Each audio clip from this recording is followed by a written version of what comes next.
Sino sa inyo dito mahilig mag-Facebook? Ayan, Facebook ang lahat. Okay, gano'ng katagal kayo mag-Facebook? 9 hours. Siguro may nag-Facebook kayo.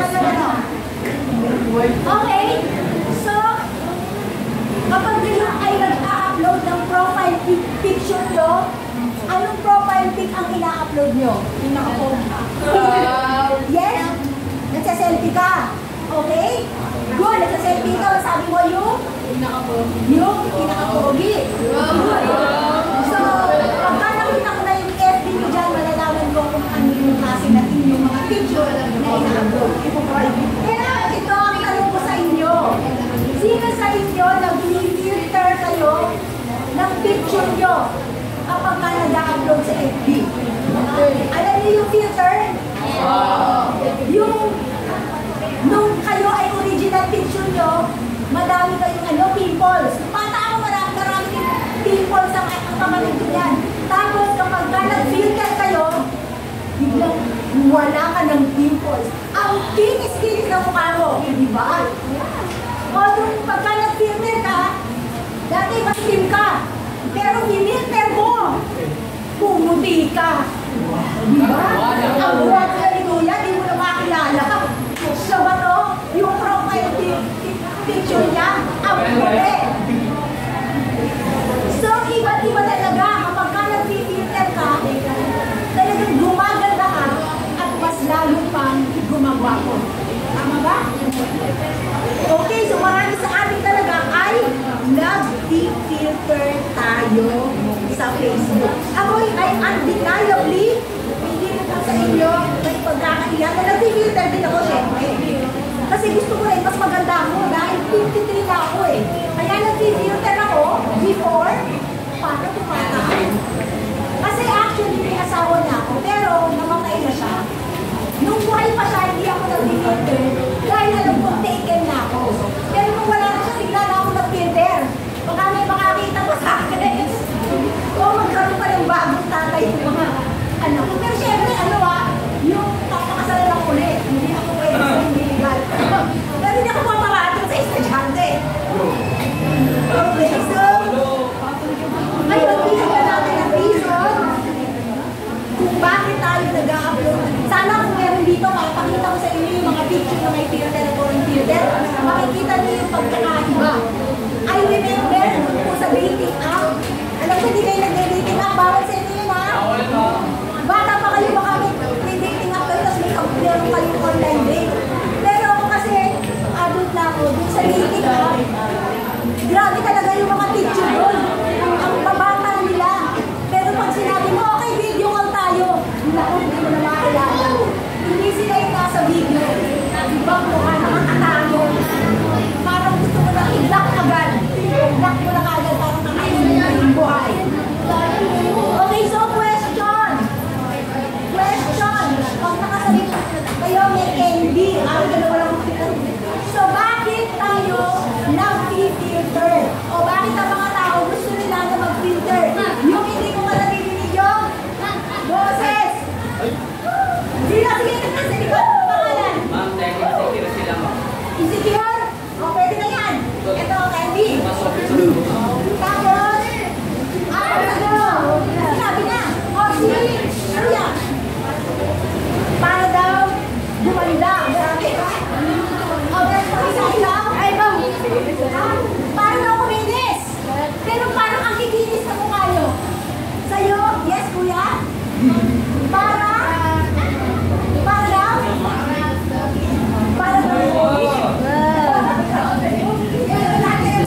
Nakasagot ka na ba? Sana madami pa lang ang candy na yun live. Mamaya may candy ka tayo. Para hindi po mo para hindi makita yung kulay na mukha. Okay. Totoo yan. Minsan ay gusto natin itago ang ating totoong anyo. Ang ating verse for today, sino ang pwedeng magbasa? Sino sa inyo magaling magbasa dito? Psalm 139:18 to 19. Medyo mahaba-haba. Sino dito may talent magbasa? Ayan, President! Mahaba-haba to, kuya.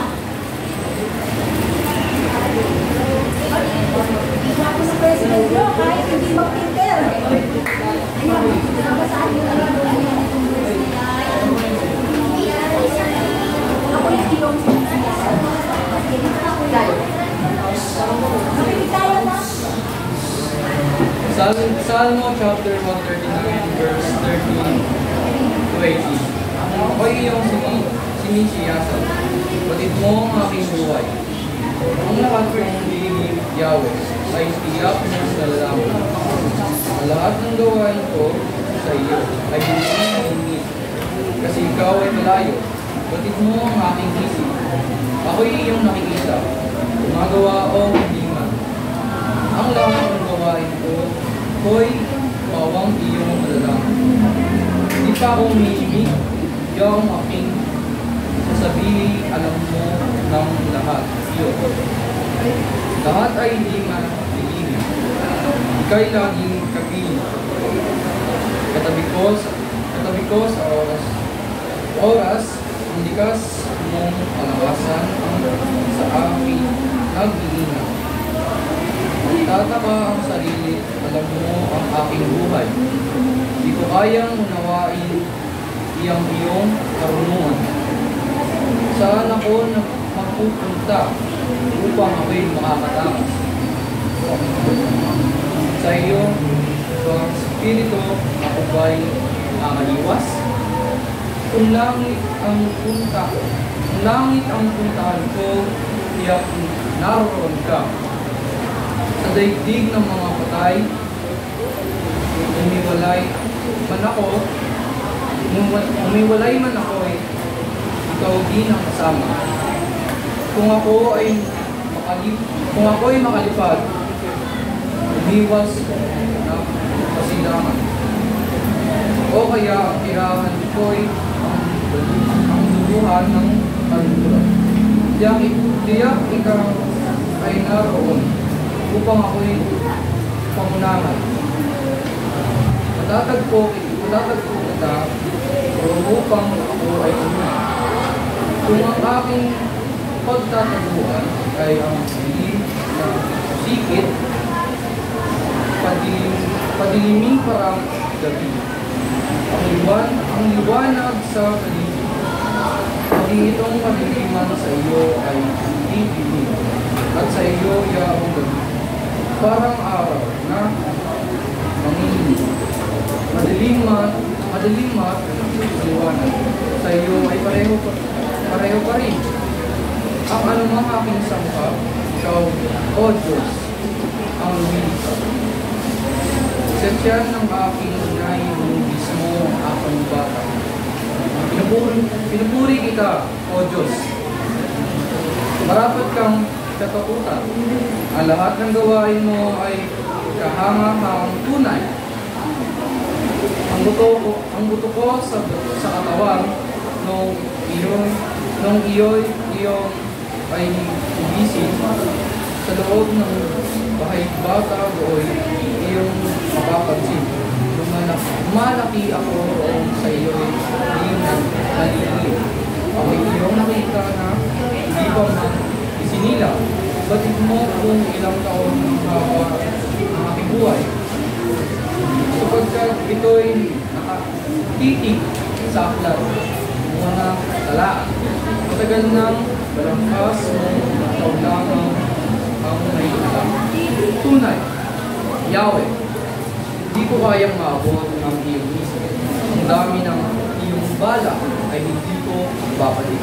Kung ito ay bilangin ng buhangin. Sa inyo ay ako umaga na mag-iisip. Okay, sige, kahit nabasa ka, medyo matagal-tagal na hindi sabihin na kanan ka. Sige, lakad na lang. Parang naman natin ang aming lesson proper na tayo. So, ano po sa pinasa ni Kuya? Ang sinasabi doon, ano yung totoo natin? Ano sinasabi doon? Sa mga nakinig? Ano ang tunay natin identity kay Jesus Christ? Sino pa nakakakilala kay Jesus? Wow, amen! Sino pa sa inyo katoliko? Katoliko din ako before. Sino dito born again? Amen! So, tayo po walang tinitin ng religion. So, ano po ang ating po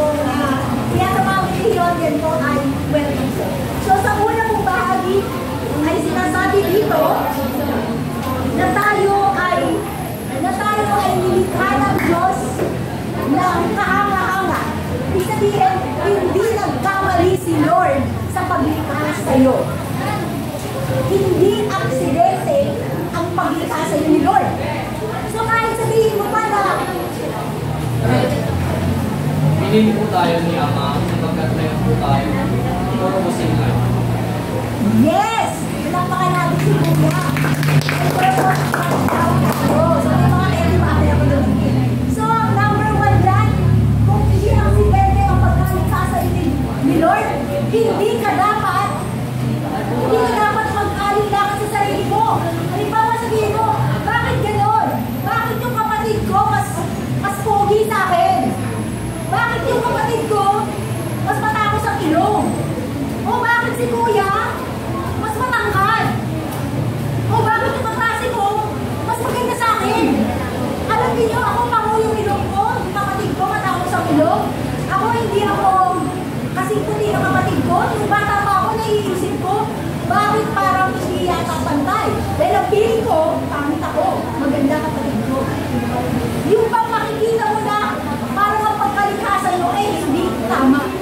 Bakit meron mga magaganda yung mata? Bakit naman meron kang mga dulin? Bakit naman meron kang ganda mga lali? Meron kang malaki, maliit? Pero isa lang ang katotohanan dyan.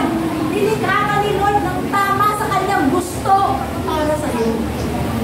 Hindi kaya nilikha para maging maganda at pogi. Nilikha ka na ayon sa kanyang nais na maging itsura mo. Eh, siya yung lumikha sa atin, kaya naman itsura natin, tanggapin natin yun. Yun ang bigay ni Lord at gagamitin niya kung ano man ang itsura natin ngayon ayon sa kanyang purpose. Tama ba? Yes. Kasi tayong lahat, ano man ang itsura natin, tayo ay maganda sa paningin ng Diyos dahil nilikha tayo na kanino kamukha. Nilikha tayo ayon sa image and likeness of God. So, isa nating example dito ay ang isang pintor. Ang isang pintor, kapag siya ay nagpipinta, ginagawa niya ang lahat para mapaganda ang painting niya. Pati ang isang sculptor, ginagawa niya lahat para maging maganda yung pagpukit niya sa kanyang sculptor. At ganun din si Lord, nung iniukit ka niya, nung ginawa niya ang pinakamagandang version mo. Kaya kung sino ka ngayon, ay yung itsura mo ngayon, ikaw ay maganda at ikaw ay pogi. Pakisabi sa katabi mo, kung babae yan, maganda ka. Kung lalaki yan, pogi ka. Bakit tayo mo maniwala? Maniwala kayo dyan. Pag may nagsabi sa inyo ng pangit kayo, pag may nagsabi sa inyo ng pangit kayo, huwag kayo maniwala. Dahil nilikha kayo ni Lord, si Lord ang pinipinta sa nila magkakaroon. So tayong lahat ng mga bata dito, ano ba ang itsura natin? Tayo ay magaganda at makapolit sa akin ni Lord. Agree ba kayo? Yes! Agree. So, isang bagay lang, pakiramdam mo sa sarili ko, kung pakiramdam mo parang may kulang sa'yo, pakiramdam mo sa sarili mo parang hindi ka sapat. Parang hindi ako paborito kasi hindi ako sapat eh. Paborito si Bunso, paborito si Kuya, o paborito si Ate. Pero isa lang masasabi ko sa'yo, kung nilikha ka ni Lord, paborito ka niya. Paborito lang, bawat isa sa atin, wala siyang na isa-isang tinatangi. Pero ang kanyang pagkilala, pagmamahal sa inyo, you are God's favorite. Sabihin mo nga sa katabi mo, paborito ka ni Lord. Paborito ka ni Lord. Yes, paborito tayo ni Lord. So hindi tayo magsiselos. Kahit nakalino, dahil we are God's favorite. Tama ba? Okay. So ngayon, ang second point natin is we are fully known.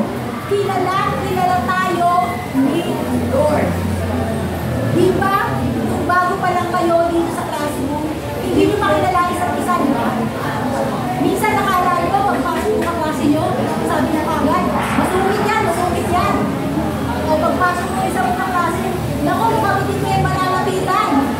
Mukhang ano yan, mukhang mamalakit yan. Dahil hindi nyo pakilala ang isa't isa.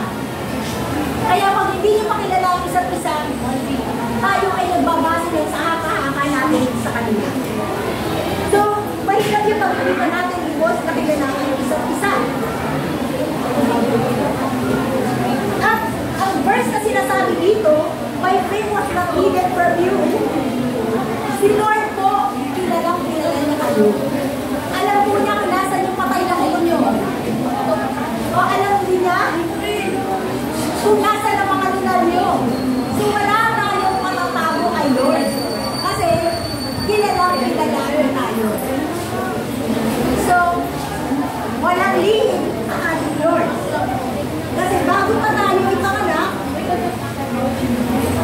kilala na tayo ng Diyos. So, sino sa inyo dito mga best friend? May best friend kayo? Sino best friend mo? Nandito? Ikaw, sino best friend mo? Nag-ibang school, doon. Ikaw, nasan best friend mo? Nasan? Wow, ang dami best friend! So, ayun lahat. Ikaw, sino best friend mo?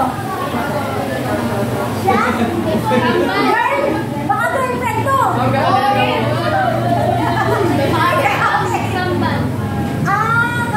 Kampay kayo! Kaya pala ganito na ako! Sabi ko, punta doon! Eto na nandito! Ang ganda ng pagkalika ni Lord! Baka mamaya pag nag-absent yung isa, ito yung magtetes! Tapos sa absent yung isa, sino mo matalino sa inyo? Parehos! Bakit may tumututol? Sino lang mas pogi? Walang pogi! Magkamukha eh! Pareho pogi yan! Ha? Yung gamit na mo, pwede na iba. Pero parang nagulat ako, kala ko nilipot sa doon.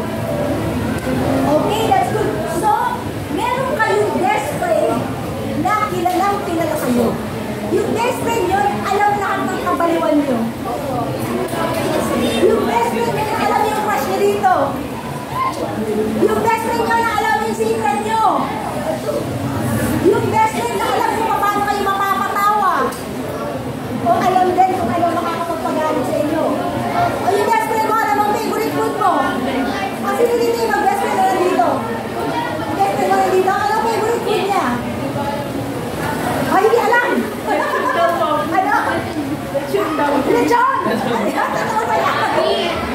O alam ang favorite color ng best friend mo niya? Purple! Purple ba ang favorite? Ano ang favorite na gawin ng best friend mo? Chismis na! Chismis! So yung mga kaibigan nyo, kilala kayo, alam yung mga kailangan nyo, pero tanggap kayo. Diba? Tanggap ng kaibigan nyo kung sino kayo. Tanggap ng kaibigan nyo. Kung di kayo matalino,